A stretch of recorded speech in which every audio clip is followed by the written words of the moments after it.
أعوذ بالله من الشيطان الرجيم بسم الله الرحمن الرحيم رب اشرح لي صدري ويسر لي أمري واحلل عقدة من لساني يفقهوا قولي السلام عليكم ورحمة الله وبركاته. um, Welcome to the Madrasa course, and inshallah we'll be doing chapter 17 today, and that is about Tahara, ritual purity. At-Tahara, water. Water is pure. It purifies ritual impurity, hadat, and impure matters, najasa. Purification does not take place with any other liquid.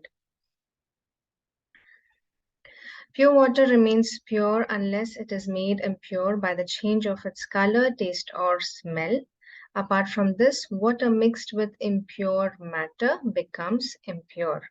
When a person is not certain which place on a garment or other object has become impure, he must wash it in such a way as to be certain he has removed the impurity. So Allah subhanahu wa ta'ala has made water such that it purifies things, and purification takes place only with water. No other liquid takes its place. So water, we can judge if it is pure or impure by its color, taste, or smell.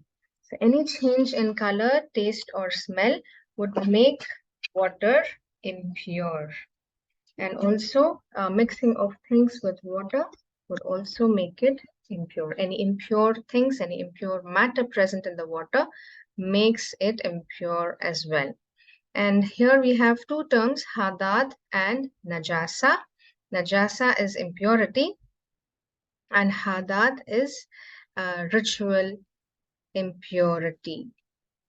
It purifies ritual impurity. Hadat can be minor impurities, like we use the washroom or we pass wind. So those things are called as hadat. And najasa, any dirty things on our on our clothes, they fall on our clothes. That matter is called as najasa. Moving ahead, wudu, ablution. Like all other acts of worship, wudu is only made valid with the intention. Allah's Messenger ﷺ said, actions are only judged according to their intentions, and a person will have only what he has intended. So this is from Sahih Muslim. And wudu also requires intention. There is no specific dua for beginning of wudu. We should start only by saying Bismillah. Then wash the hands up to the wrists 3 times, rinse the mouth 3 times, and sniff water into the nostrils and give the nose a good blow 3 times. So once this is finished, then we would continue and wash the face 3 times, from the hairline to the chin and from one ear to the other ear. So this is quite important, that a complete face from the hairline to the chin and one ear to the other ear is wet. A man combs out his beard with wet hands if it is thick. One then washes the forearms up to the elbow 3 times, the right forearm first and then the left one, all including the hands. So the forearm, even while washing the forearm, sometimes the lower part of our arm remains dry. So that should be taken care of, that our whole arm from the elbow till the fingertips is completely is washed, is not dry. That would then again we would begin with our right arms first. After the arms, we have to rub the head with both wet hands, going from the forehead to the nape of the neck and back, and then also rub the ears. So this is also called as masa. So masa would first for masa, we would first wet our palms. We would wet our palms, and then we would just pass the wet hands over our head. We would pass the wet hands over our head, and then we would go till the nape of the neck and come back to the forehead. After that, we would also pass our hands over our ears and clean them. Then we would wash our hands.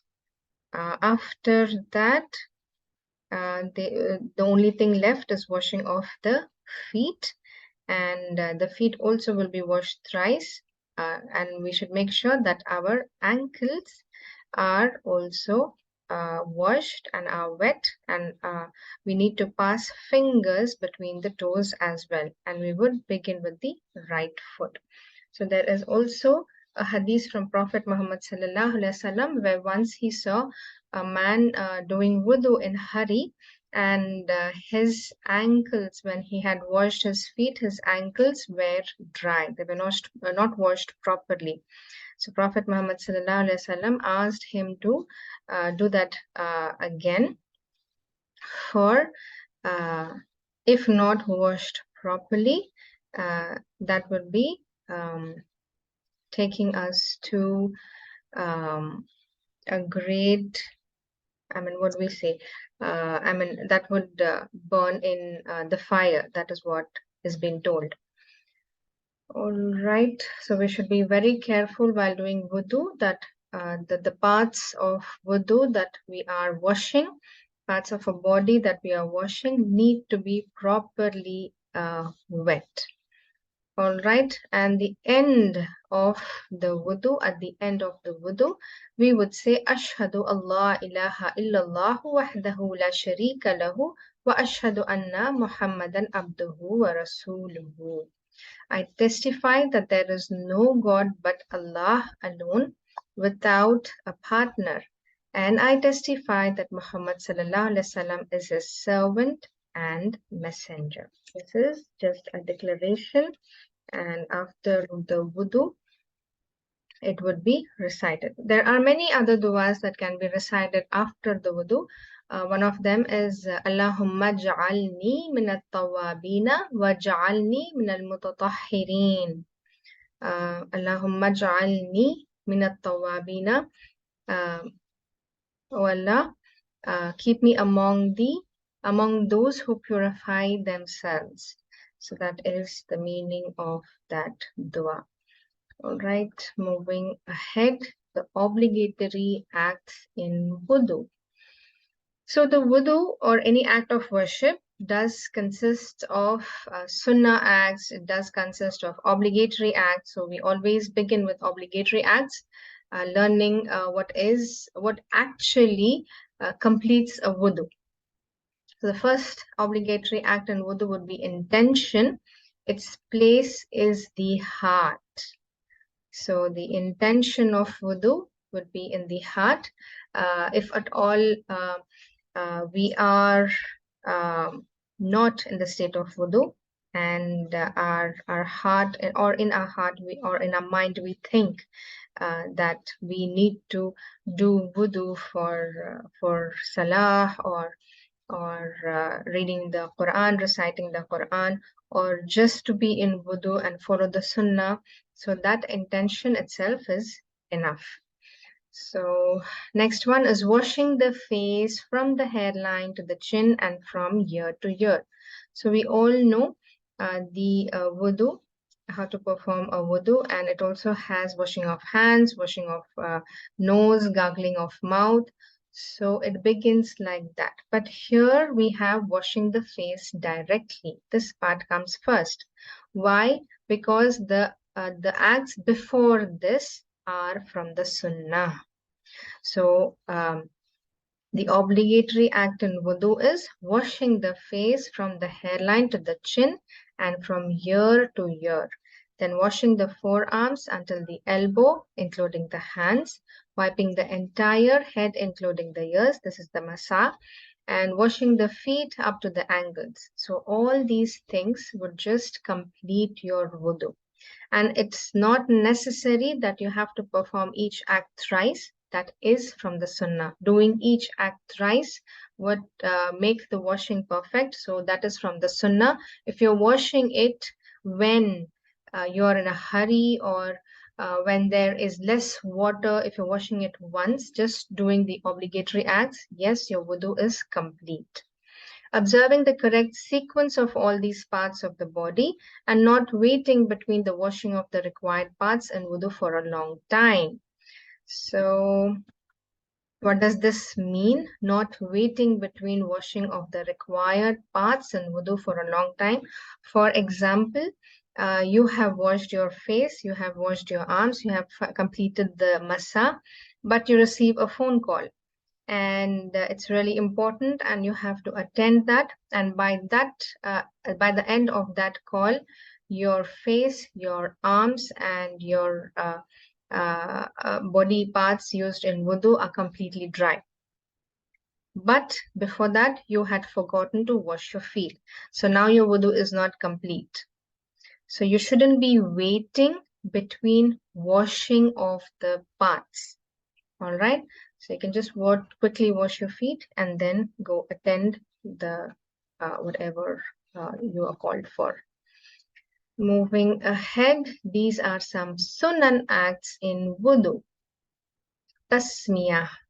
This means saying Bismillah, in the name of Allah, when one is about to use water.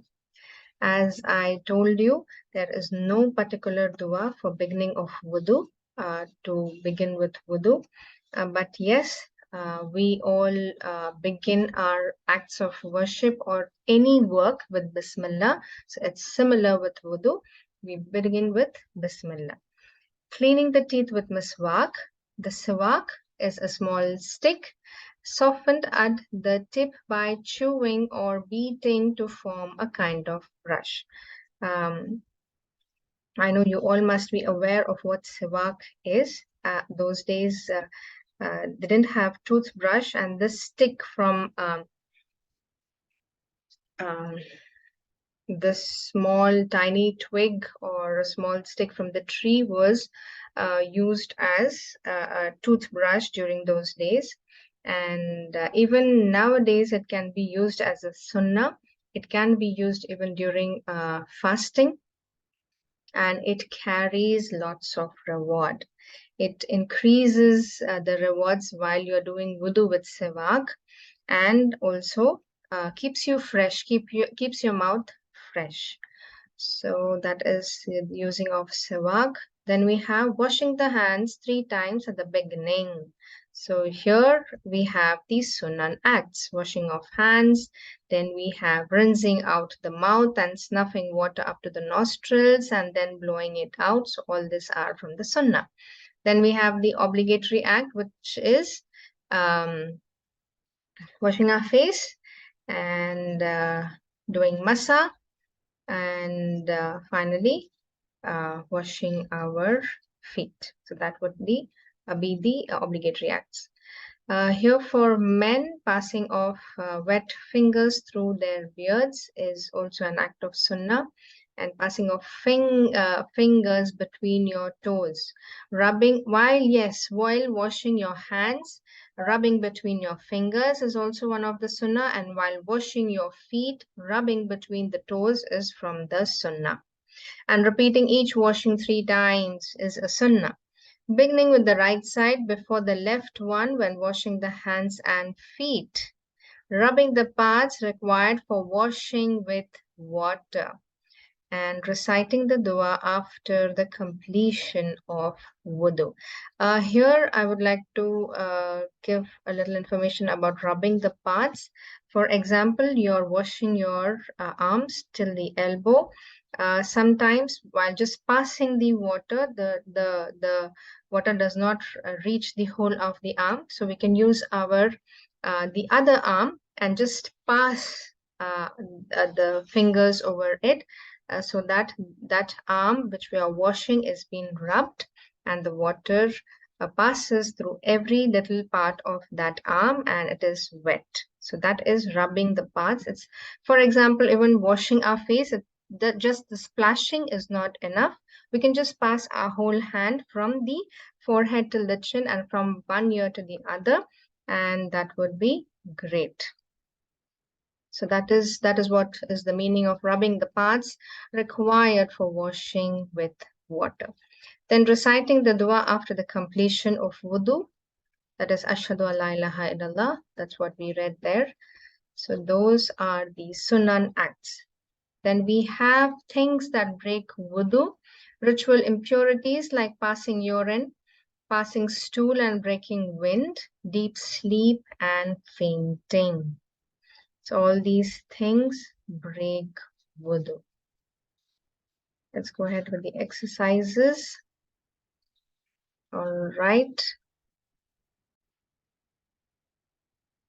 Answer the following questions. First one, when does water become impure?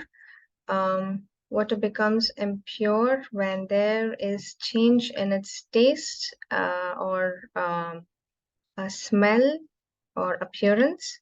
So, or color. Yes, that's color, taste, and smell. So then the water is considered to be impure.